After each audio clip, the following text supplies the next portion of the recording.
Hey everybody, Courtney here, and I was driving with my husband tonight to pick up our car, and we were talking about a situation that was going on in our life with someone we love, and just general financial stuff. And this came up, and I wanted to share it with you because it's something that I don't know if I've ever shared on my channel or not. I feel like I probably have. But one of the most destructive things I hear with people as to why they can't fix their financial problems. And I think that it is something that is the most common excuse, and that is the mindset of, I don't have enough money to make it every month, so there's no point in looking at my financial issues because there's not enough money to fix it. Or I'm always struggling, I don't have enough money to pay the bills. So the thing is, even if you're in the negative, you have to get to a point where you understand how negative you are. And I was in this situation more than once, unfortunately, but I remember sitting down and doing this, and there's so much power to be gained from looking under the bed at the monster and realizing that the monster isn't really as scary as you thought it was, or it is really scary, but now you know how to get rid of it, right? So I remember going through this process and realizing we were $1,400 a month in debt and thinking, I don't know how to fix this. And it took a while. It took a couple years, but I ended up getting a job only making $800 a month. I could have said, well, I can't work for that. I need to make $1,400. But that $800 a month, it started to dig us out of that hole.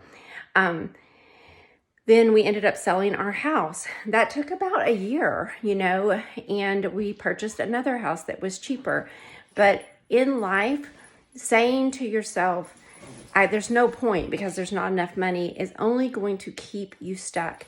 When we don't face the problem and see where the holes are in the ship, a lot of people are like, I've already cut everything. This is another thing I hear. I've already cut everything. There's nowhere else to cut. I bet you there is.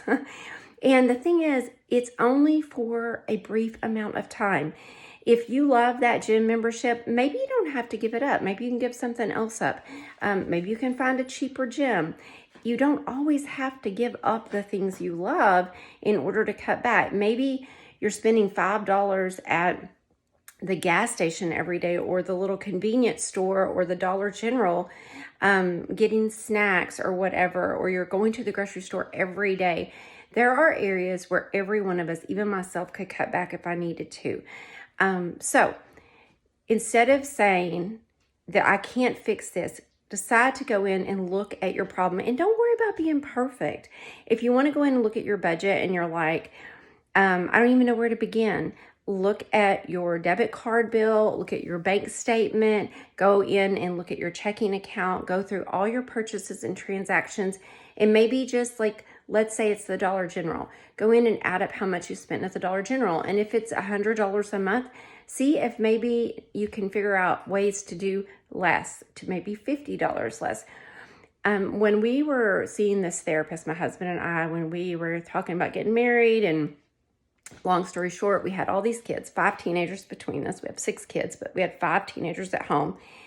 And there was these issues where we wanted to maybe cut back a little bit on how much we were doing for our kids to try to get them kind of out of the nest and all of that, quit supporting them so much as they were growing up and being more independent. Maybe we would say, you're going to pay for your own cell phone or your own car insurance or whatever it was.